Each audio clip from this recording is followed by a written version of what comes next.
આકાશવાણી અમદાવાદ.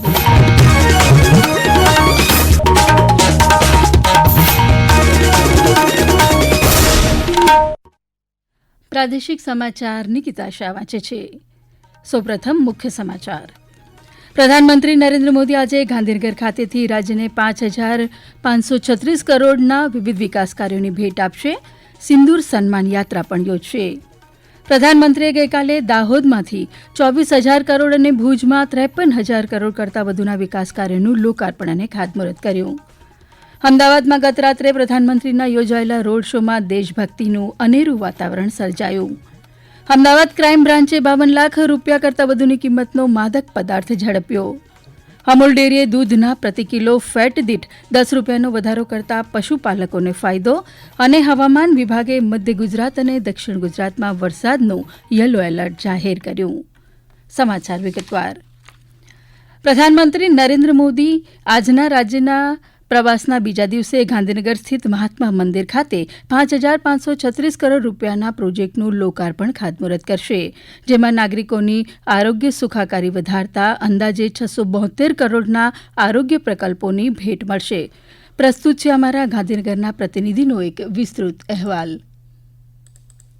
વડાપ્રધાન નરેન્દ્ર મોદી ગાંધીનગરના મહાત્મા મંદિર ખાતેથી આજે 5,536 કરોડના પ્રોજેક્ટનું લોકાર્પણ અને ખાતમુહૂર્ત કરશે.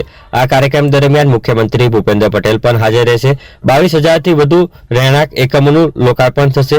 સાથે જ જામનગર, સુરત, અમદાવાદ, ગાંધીનગર, જૂનાગઢમાં વિવિધ વિકાસના કાર્યોનું પણ લોકાર્પણ થશે. અમદાવાદના સાબરમતી રિવરફ્રન્ટ ફેઝ 2 સહિત 1,347 કરોડના પ્રોજેક્ટનું પણ ખાતમુહૂર્ત થશે.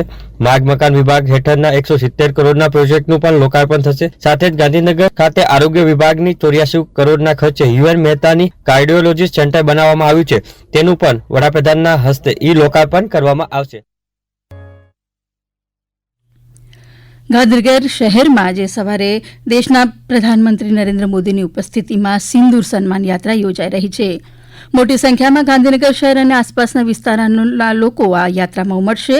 ત્યારે આ યાત્રાના રૂટનું ગૃહ રાજ્યમંત્રી શ્રી હર્ષ સંઘવીએ ગઈકાલે મોડી રાત્રે નિરીક્ષણ કર્યું હતું. શ્રી હર્ષ સંઘવીએ કહ્યું હતું કે ભારતીય સૈન્યના સાહસ, શૌર્ય અને પરાક્રમને વધારવા માટે મોટી સંખ્યામાં લોકો ઉમટી પડશે. ગાંધીનગરમાં આજ સુધીનો સૌથી વધુ જનસંખ્યા જોડે સ્વાગત કરવામાં આવશે. પ્રધાનમંત્રી શ્રીનું વહેલી સવારે ગાંધીનગરના નગરજનો ઓપરેશન સિંદૂરના ભવ્ય સફળતાના કારણે દેશની ભારતીય સેનાને અભિનંદન અને મોદીજીને અભિનંદન આપવા માટે, એમના નેતૃત્વને અભિનંદન આપવા માટે કાલે હજારોની જનસંખ્યા અહીંયા ઉમટવાની છે અને પ્રધાનમંત્રીશ્રીનું સ્વાગત કરશે.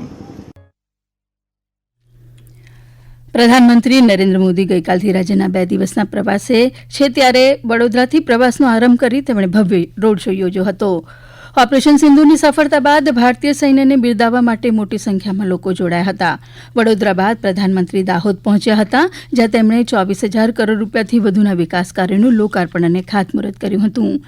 આ પ્રસંગે તેમણે સાબરમતી વેરાવળ વંદે ભારત ટ્રેન અને દાહોદ વલસાડ ઇન્ટરસિટી એક્સપ્રેસ ટ્રેનને લીલી ઝંડી બતાવી પ્રસ્થાન કરાવ્યું હતું. જ્યારે ગોધરા આણંદ વચ્ચે 78 કિલોમીટર લાંબી રેલવે લાઇનનું ડબલિંગ કરવામાં આવ્યું છે, તેનું પણ લોકાર્પણ કર્યું હતું. દાહોદના કાર્યક્રમ બાદ તેઓ ભુજ પહોંચ્યા હતા, જ્યાં તેમણે સરહદી જિલ્લા કચ્છના ભુજમાં એક જાહેર સભા સંબોધતા પ્રધાનમંત્રીએ પાકિસ્તાન પર પોતાના ફાયદા માટે તેના યુવાનોના ભવિષ્યનો નાશ કરવાનો આરોપ લગાવ્યો હતો. પ્રધાનમંત્રીએ ભુજમાં 53,400 કરોડથી વધુના વિવિધ વિકાસ કાર્યોનું ઉદઘાટન શિલાન્યાસ કર્યો હતો. ગુજરાતના 2 દિવસીય પ્રવાસે આવેલા પ્રધાનમંત્રીએ ગઈકાલે મોડી રાત્રે અમદાવાદમાં રોડ શો યોજ્યો હતો.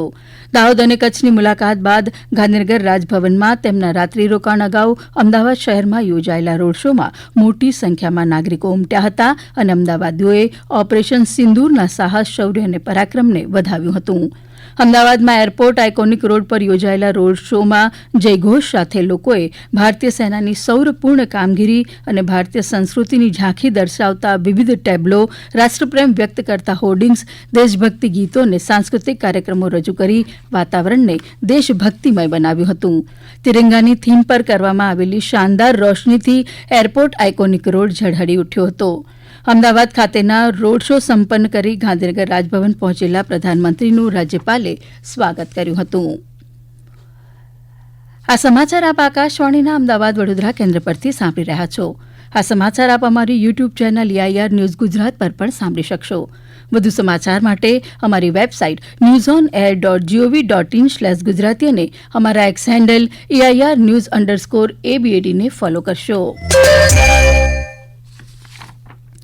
અમદાવાદ શહેર ગુના શાખાએ 525 ગ્રામ માદક પદાર્થ પકડ્યો છે.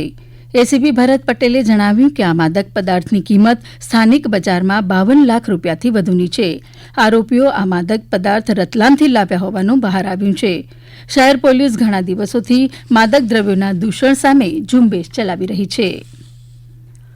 અમૂલ ડેરી દ્વારા દૂધના ખરીદ ભાવમાં પ્રતિ કિલો ફેટ 10 રૂપિયાનો વધારો કરાયો છે, જ્યારે પશુદાણના ભાવમાં 70 કિલોની બેગ પર 35 રૂપિયાનો ઘટાડો કરવામાં આવ્યો છે. અમૂલ ડેરીના ચેરમેન વિપુલ પટેલે જણાવ્યું કે 1 જૂનથી દૂધ ઉત્પાદકોને આ વધારાનો લાભ આપવામાં આવશે. હવે વધારા સાથે 865 રૂપિયા ચૂકવવામાં આવશે, જેનો લાભ અમૂલ ડેરીના કાર્યક્ષેત્ર હેઠળ આવતા આણંદ, ખેડા અને મહીસાગર જિલ્લાના 7 લાખથી વધુ દૂધ ઉત્પાદકોને મળશે. આ સાથે અમૂલ ડેરી ગુજરાતની તમામ ડેરીમાં સર્વોચ્ચ દૂધના ભાવ આપતી સંસ્થા બની છે. હવામાન વિભાગે આગામી 2-3 દિવસ રાજ્યમાં વરસાદની સંભાવના વ્યક્ત કરી છે.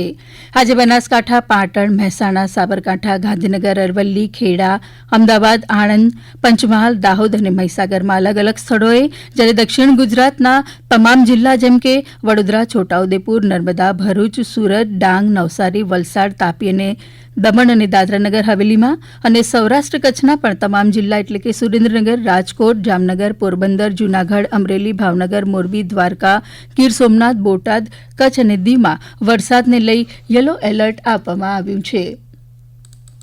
एग्रीकल्चर का भी वार्निंग हमने दिया है. 28 और 29 मई को मेनली जो स्ट्रिक्ट इसमें आ रहा है eastern parts of both north Gujarat region और साउथ गुजरात रीजन के जो ईस्टर्न डिस्ट्रिक्ट है इसमें मेनली हेवी रेनफॉल आ रहा है.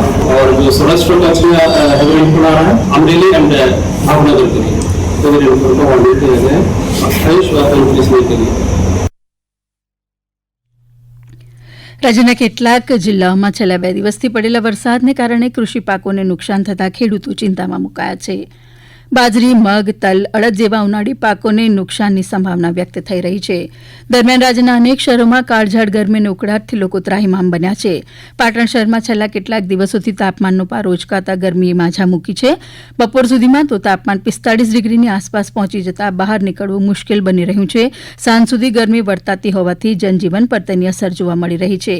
જ્યારે છોટાઉદેપુર જિલ્લામાં છેલ્લા 3-4 દિવસથી અસહ્ય ગરમી વર્તાતી હતી, ત્યારે રાઠ વિસ્તારમાં રાત્રે ભારે પવન અને ગાજવીજ સાથે સવાર સુધી વરસાદ વરસતા નદી કોતરોમાં પાણી વહેતા થયા છે.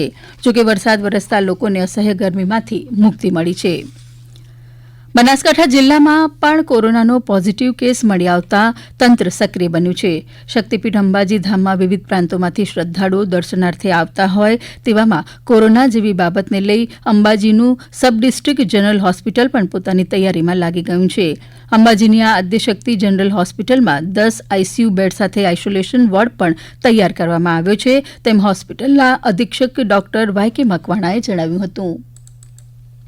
ગુજરાતમાં જે અમુક વિસ્તારની અંદર કોરોનાના પોઝિટિવ કેસો આવેલા છે તેના અનુસંધાને હોસ્પિટલ ખાતે જે જરૂરી સાધનો તેમજ જે આઇસોલેશન વોર્ડ તેમજ દવાઓ આઈસીયુ તૈયાર કરવામાં આવે છે, જેથી આ યાત્રાધામ હોય કોઈ પણ પ્રકારના આવા કોઈ દર્દી હોય તો તેને જે સારવાર આપવાની થતી હોય તેની સંપૂર્ણ અહીંયા તૈયારી કરવામાં આવે છે. તેમજ જરૂરી PSA પ્લાન્ટ અને ઓક્સિજન પણ અહીંયા કાર્યરત છે. અને અંતમાં મુખ્ય સમાચાર ફરી એકવાર. પ્રધાનમંત્રી નરેન્દ્ર મોદી આજે ગાંધીનગર ખાતેથી રાજ્યને 5,536 કરોડના વિવિધ વિકાસ કાર્યોની ભેટ આપશે. સિંદૂર સન્માન યાત્રા પણ યોજશે. અમદાવાદમાં ગત રાત્રે પ્રધાનમંત્રીના યોજાયેલા રોડ શોમાં દેશભક્તિનું અનેરું વાતાવરણ સર્જાયું. અમદાવાદ ક્રાઇમ બ્રાન્ચે 52 લાખ રૂપિયા કરતાં વધુની કિંમતનો માદક પદાર્થ ઝડપ્યો. અમૂલ ડેરીએ દૂધના પ્રતિ કિલો ફેટ દીઠ 10 રૂપિયાનો વધારો કરતા પશુપાલકોને ફાયદો. અને હવામાન વિભાગે મધ્ય ગુજરાત અને દક્ષિણ ગુજરાતમાં વરસાદનું યલો એલર્ટ જાહેર કર્યું. હવે પછી આપ 7:45 રાષ્ટ્રીય સમાચાર સાંભળી શકશો.